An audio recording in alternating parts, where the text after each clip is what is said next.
Mr. President, I rise to speak in favor of the Iran Nuclear Agreement Review Act.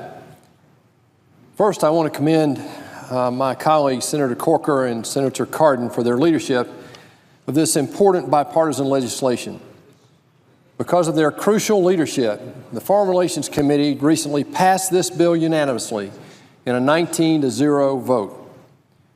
One thing that's so important to remember as we debate this bill is that without this legislation, we would not have a say at all on the President's nuclear deal with Iran. Now, I'll be the first to say that an international agreement of this magnitude should probably have been considered the same as a treaty.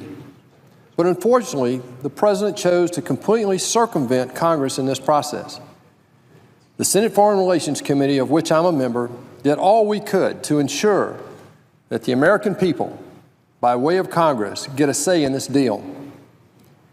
If we let the perfect become the enemy of the good, however, and fail to pass this bill, the President will be able to go ahead and implement any and all aspects of a nuclear deal with Iran. This bill prevents the President from having a total free hand with regard to this potential deal with Iran and from prematurely lifting sanctions. This lifting of sanctions would mean that, according to CRS, an estimated $130 billion in sanctions would start flowing to Iran. Sanctions relief. That's more than Iran's entire annual defense budget. Imagine what they could do with over $100 billion, Mr. President. They could continue to fund terrorism. They could continue to prop up Assad's regime in Syria. They could continue to fuel the Houthi rebellion in Yemen. And yes, further fund development of their nuclear weapons program. Congress passed the very sanctions credited with bringing Iran to the table. And I firmly believe that Congress should play a role in any decision to lift those sanctions.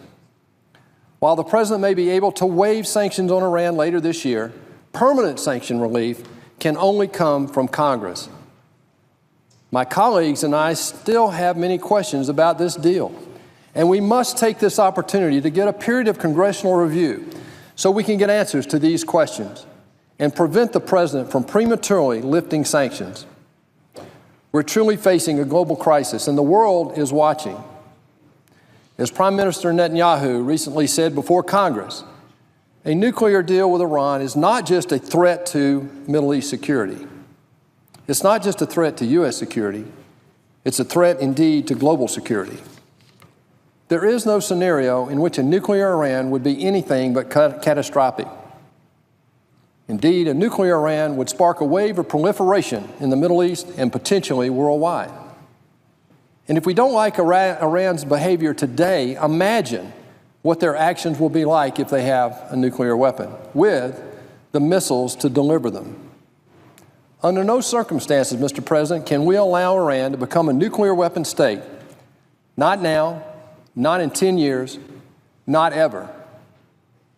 Thank you, Mr. President. With that, I yield the floor and note the absence of a quorum.